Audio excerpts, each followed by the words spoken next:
I feel like this book haul is like, you guys made me do it. A lot of these were recommendations. If you want, it's Emily Fox. Today's video is going to be a very casual, chit-chatty book haul video for the month of... It's in April. Most of it was done at the end of March. I am currently very stressed and nervous because I'm having surgery in like 2-ish weeks, 2-3 weeks. So obviously nervous about it, and I thought this would be an easy video to film, post it while I pre-film more content for while I will be recovering. So not as big as usual because again it wasn't a full month, but it's definitely all over the place. I tried to go out of my comfort zone a little bit. I feel like when I'm not seeing anything that I'm interested, I will take more risk. So this is kind of represented in this vlog, but also a few books that are inspired by the book We've Never Known Men, which one of the best books that I've read in a long time. I've been raving about it. I know I will keep doing that because I'm rereading it, but this time in French this month. So, you know, so it has inspired some of these. So let's start with this one because it's on top. This is Love and Fury. I haven't seen that book anywhere, but it's because it's historical fiction. I don't really read historical fiction. I've kind of mostly given up on the genre just because I would read the really popular ones because I was curious, people seem to love them, and like half of them, at least like 90% really of them, were World War II inspired, which I cannot read another one. So I am not aware of what's popular with historical fiction books, but this one sounded really cool because you're following Mary Wollstonecraft, who is a real person. She was known as like someone fighting for women's right. I believe she was arguing that like basically women were not inferior to men, they just lack education, which yeah.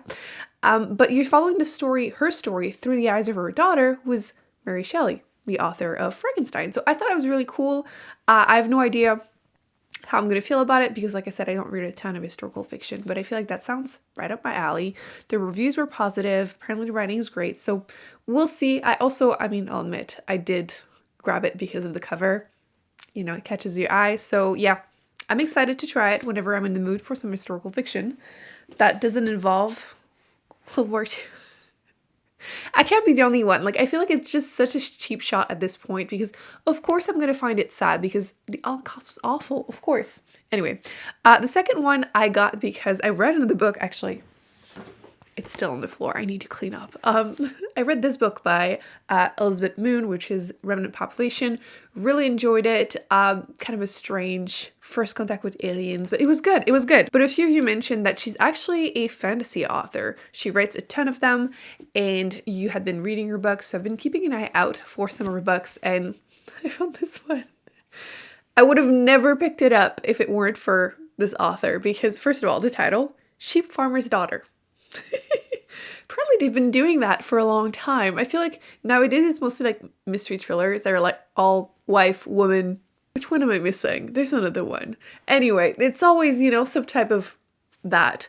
So I would have never picked it up, but I did because I really enjoyed her book, her ideas, and I'm curious to see how this is going to translate in a adult fantasy. And I believe this one, even the back, basically this young girl doesn't want to get married to the neighbors who has pigs, so she decides to join the army. Yeah, this is classic fantasy. What was it? Was it published in the 80s? Yeah, 88. So I'm gonna try it. I'm curious. I haven't read many like older fantasy books, so I'm curious to see how this will compare to more recent ones. Will I enjoy it? Will I not? I don't know, but I really enjoyed her other books, so I trust her. We're going to try it again and see. Sometimes authors, I'm a little reluctant to try more books by them because was it just a one-hit wonder? Am I going to actually enjoy their work? I've been burned a couple times, but we're going to try that one. Next, I already own this book, but I saw a prettier edition, and I am a sucker. So, Anna Karenina, which is part of the Patreon Book Club classics of 2023. We're reading it. I believe it's for May, June. So it's coming. Is it May, June? It's one of the next ones, and I hate my edition. It's a hardcover one. I don't like really big hardcover books, especially the ones I have. So this one, I really enjoyed this edition. We read North and South earlier this year, and I had this edition too, and it was just so floppy and nice that I decided to get this one in the same edition. Maybe this is going to be the one I decide to collect. I haven't decided yet, but it just seemed so much better than the one I had. I'm going to actually also try to get an audiobook version from the library to see. Sometimes classics are nice to listen to, especially when they're thick and intimidating, but I'm really excited to actually read this with you guys. So many of you told me that you actually really love this classic, so of course I'm interested. The next one is also historical fiction because, like I said, I went out of my comfort zone. The Distant Land of My Father. This one is about the narrator, who is a young girl. Her and her mother leave Shanghai whenever it's occupied by the Japanese, and her father stays behind, and she kind of pieces together her father's life throughout the novel. Again, I've heard nothing about this book. I quickly looked at the reviews and they seem positive, so I decided to take a risk and try to explore historical fiction. I feel like during the summer I tend to read more of them, so it's probably why I've been picking up some. Not that summer is here, it's actually snowing right now. Why? But yes, I will be trying this one out. If you have read actually any of these, let me know how you feel about it, especially the ones I literally don't know anything about them, but it sounded interesting, so I wanted to try it. And then, okay, this is definitely right up my alley. This is Doing Time. I think someone mentioned it in my comments because it was on my, books to look for. Basically, whenever I see a book that seems interesting, I'll quickly look on Goodreads, and often I'll put the ones that were recommended to me as like to be read. And then I'm like, oh, okay, I have already put it in that list. So it means that I've already looked and it seemed interesting. So I just grabbed them. So this is basically what happened with this one. This is sci-fi. And it's basically in a future when time travel becomes a thing. Obviously a shit show. So the time police, yes, is formed. And you're following the couple first years of that through the eyes of 3 time police officers. But what made me really pick it up is the back. It says Jane, Luke, and Matthew, the worst recruits in time police history. I was like, okay. I mean, time travel is definitely something I like to read, and I mean, if they're going to be the worst ones, hopefully that makes this a really good book. I believe this might be a series, like a trilogy, but I mean, that got my, of course. Hopefully it's funny a little bit, or at least fun. The next one, okay, I also don't read a ton of horror books, but I decided to grab this one. I don't know why, because it's the summer and usually I tend to keep horror for the fall, but I'll have it when that happens. Let me know actually if you have any favorite horror books to recommend to me, because I like the idea of them, but I don't often give them like 4 or 5 stars. So this one I believe was originally published online, and it's like short story collection. The main character kind of has like memories of his childhood, trying to piece things together, and horror book. I don't know anything else. I'm gonna try it. Again, it's not too big. I feel like a lot of the books in this video are kind of short, so I've been avoiding the thick books, probably because I'm supposed to be finishing series, and a lot of them are the really, really big fantasy ones. So I'll see. I'll try it this fall. Again, let me know if you've read that one.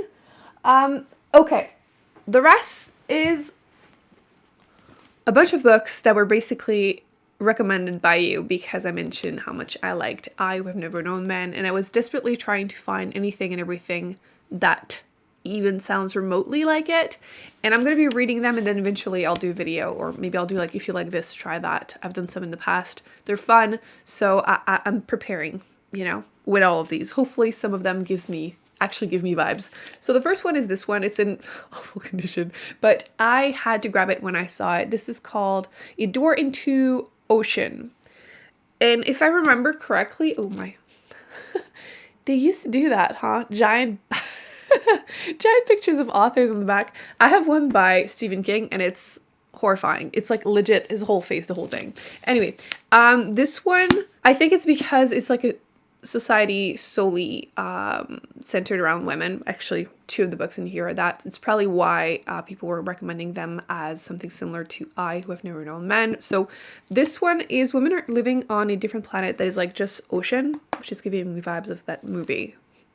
I don't remember the name, but you know what I'm talking about. They just live there without any men, and then one day some kind of like interstellar war is happening, and then like men are approaching, so they kind of have to make decisions. So I'm curious to see how that's going to play off. Is it more character driven, more like just utopia kind of society, or is it more a bit action, women against men? We'll see, but I'm very curious. I grabbed it. Thank you for your recommendation. And the other one is The Gate to Women's Country, which again, I think they're both from the 80s. Yeah, 88. Again, kind of a feminist dystopian book. This one, it's like after World War II, society is divided in two. One of them is like polygamist, led by men, you know, it's a shit show. They're struggling to survive. And then this other part of the population where it's just basically women and like utopia. We'll see if they have aged well or not. I'm just curious because, like I said, I'm desperate to read anything remotely like I Have Never Known Men, which is just such a great sci-fi kind of dystopian book. So we'll try them. I'll let you know how I feel about them, but I'm intrigued. I'm glad I found those. Speaking of I Who Have Never Known Men, how many times am I going to say this really long title?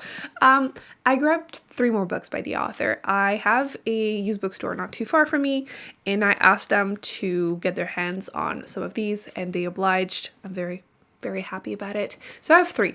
The first one is En toute impunité, which I'll put the cover if there's, I'm assuming there's an English version translation. This one is more mystery, crime, which is very different from everything else. This one, if I understand the back, which I've realized this week how confusing the back of French books are compared to English ones. I don't know why. This man, I believe he's in his 70s, he's an architect, and his car stops working and he walks to this big old house where women are living. And they used to be like a rich family back in the day in the 1800s. And it seems to imply that some kind of a crime is going to happen. So that's literally all I understood from the back. Even looked it up online. Yeah, it's the same author. I'm going to try it. Also really short. All of her books are on the shorter side. So that's the first one. The second one is La Plage de Stand, which, okay. This one seems to be more contemporary. Although reading the back, I didn't read the back when I bought it. Okay, I'll be honest. I'm a little bit reluctant because you're following a story through the eyes of a young girl who falls in love with a 25-year-old man when she's 11. And I'm hoping it's not a grooming story. I'll try it. I'll let you know. Or if you have read it, please let me know, actually, you know. But I really like her writing. I really wanted to try more by her. So that's the second one. And then the last one is La Dormition des Amants, which I didn't even know what dormition meant. So I had to Google that. This one is more historical fiction kind of romance in the fake 17th century where, was she really the queen? Maria Concepcion? Anyway, she develops this friendship with essentially her slave, 8-year-old slave when she meets him, and they kind of spend their whole life close together. So again, we'll see how that has aged. So just wanted to try more by her. I feel like I'm not selling these, but I'm a little nervous, okay? I do recommend I Who Have Never Known Men, so I want to continue this and read 3 more of her books. If you have read any of these, let me know which ones are worth it. The reviews of this one and this one were really positive. This one a little bit less so, but I'm really intrigued by the premise, so I grabbed it anyway. The next one is also French, but there's an English translation. I think it's Hygiene of the Assassin or something, which again, I had to Google what they meant by that. I'm feeling very dumb this month actually. Ever since the kittens were born, my brain is like, words are so hard, thoughts are hard. But this one had such an interesting premise. First of all, can we give a second to this cover? I 100% wanted to own this just because of the cover, but the premise sounds really cool too. You have this person, I think it's a man, who just won the Nobel Prize for Literature, and they also learned that they only have 2 months left to live, but they hate people. They're like hermit, they don't want to talk to people, they hate people, and 5 journalists tried to, well, more than that tried, but 5 of them managed to get an interview with them, In 4 of them, the author is just playing with them, not being really nice to them. But the 5th one ends up like kind of participating into the game, kind of gets some information. It seems, once again, I did tell you, the lack of French books, why are they so confusing? But it seems to be described as like a really intense book about cynicism, which is not making it sound better. The reviews were great. The premise sounded cool to me. It's a fairly short one, once again. They're all like 200 pages, but I grabbed it. I grabbed it. Plus, I'll admit, I don't usually like mass market paperbacks, but for some reason, these one, Livres de Poche, I like them. They tend to have really ugly covers in general, but they still attract my eye, and this one is a nice cover. So that was it, and the premise sounds cool. So yeah, great justification, Emily. But even though these are not my usual cup of tea, like whatsoever, a lot of them sound interesting, and I feel like I've been wanting to get them on a comfort zone and wanting to give authors or teams or like premises that are a bit what I usually gravitate towards or things that I've liked in the past the shot. So hopefully that goes well. Please let me know if you have read any of these. I feel like I don't usually include that many French books, so like 4 in one video. I hope you enjoyed this video. Let me know in the comment section what is the last book you have purchased, and once again, if you have read any of these, let me know which ones I should prioritize. Thumbs up, subscribe. I will be putting more videos on the screen that I recommend you check out, and I will see you in an upcoming video very soon. Bye.